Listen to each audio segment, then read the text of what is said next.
Sebetulnya rezeki itu sederhana. Kalau kita mau bergerak, aktivitas, datang rezeki. Ya, Anda lapar, haus. Kalau diam aja nggak akan selesai hausnya. Tapi kalau Anda ke belakang tanya, Pak, maaf saya tuh haus sekali. Keluarlah air minum dari DKM. Ya kan? Tapi saya juga lapar, Pak. Emang Bapak nggak bawa makanan ke sini?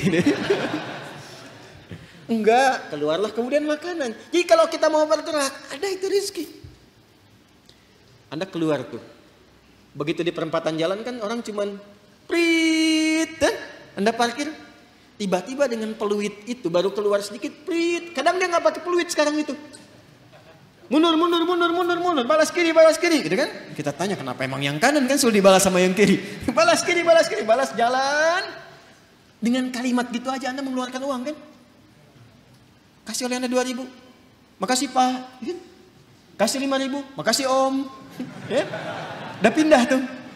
Kasih 10.000. Makasih Bos. Gitu kan? Ya kan?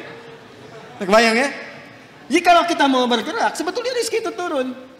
Hanya nanti ada yang diakumulasikan, ada yang diberikan seketika. Ada yang sifatnya akumulatif. Sebetulnya hasil ikhtiar Anda hari ini, cuman mungkin diberikannya besok. Pernah nggak Anda cari pekerjaan? Bahasa manusia ditolak di sini, tolak di situ, tolak di sini. Pernah ya begitu ya? Tapi tiba-tiba setelah seminggu, 2 minggu, 1 bulan, Anda mendapatkan pekerjaan yang tawaran gajinya di luar ekspektasi Anda. Pak mau nggak nih? Ada peluang 9 juta.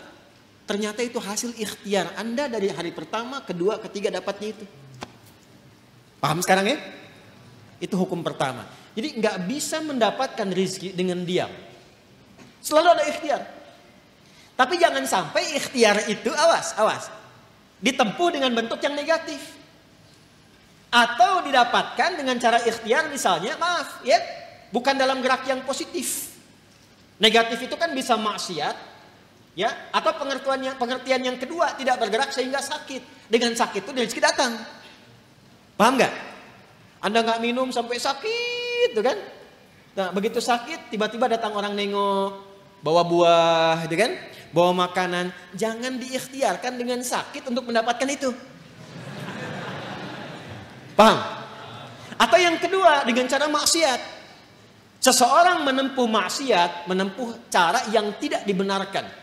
Yang menimbulkan persoalan. Sesuatu yang menimbulkan persoalan. Kemudian persoalan itu bisa diurai sehingga lurus kembali. Keadaan yang lurus benar gak ada soalnya itu disebut dengan halal namanya. Dari kata ahalla yuhillu. Kata ahalla dari kata halla. Orang Arab kalau mengatakan hillul mushkilah artinya atau hillul ahbal, benang yang kusut bisa diurai lagi. Sehingga dia menjadi lurus. Sesuatu yang lurus yang tidak ada persoalannya disebut dengan halal namanya. Jelas? Nah, maka ketika Anda menempuh mencari rezeki ini, carilah yang lurus-lurus saja. Cari yang lurus, jangan cari sesuatu yang membuat kehidupan Anda jadi kusut. Karena itu segala bentuk pintu yang mengantarkan pada kekusutan hidup, yang memungkinkan Anda menjadikan hidup bermasalah, dilarang oleh Allah. Jangan lakukan ini, jangan kerjakan ini. Lawan dari sesuatu yang lurus, yang larangannya ditampilkan sehingga mencegah kita dari kesulitan disebut haram namanya. Karena itu dihadirkan lawan halal itu dengan haram. Halal pada asalnya menunjuk pada keadaan lurusnya. Sedangkan haram hukum pencegahannya. Saking sayangnya Allah kepada kita, saya inginkan hidupmu itu lurus. Jangan ada masalah. Jangan sampai kamu bapaknya yang korupsi, anaknya yang dibully. Jangan sampai bapaknya yang bermasalah, anaknya yang di sekolah yang diserang oleh teman-temannya. Anak SD diteriaki, bapak kamu koruptor ya, bapak kamu koruptor ya. Apa Anda tega melihat anak Anda bermasalah di sekolahnya? Hanya karena perbuatan bapaknya. Tuh. Maka kata Allah yang lurus-lurus saja. Gak usah menipu, gak usah korupsi, gak usah nyogok, lurus aja. Kan tadi tahu rizkinya sudah ditentukan, gak akan tertukar. Besok meninggal juga kok. Mau meninggal besok? Paham gak? Paham sampai sini ya? Nah, kalau sudah paham, kalau sudah dapat yang itu, cari yang baik-baik untuk tubuh kita. Tadi jangan sampai mendapatkan sesuatu, betul cara dapatnya halal.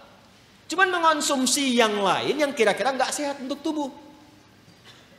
Dapat harta dengan halal, beli durian. Durennya bagus, tapi kalau makan duren 100 biji, kan masalah.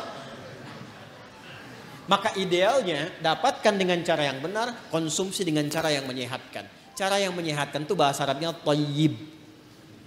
Dari kata tabba, ya kan? Orang yang berkontribusi membantu supaya sehat disebut tabib. Bahasa kitanya dokter.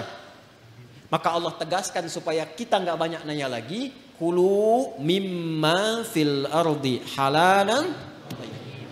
Itu maksudnya. Halalan thayyibah. Ya. Jadi mencari rezekinya di mana?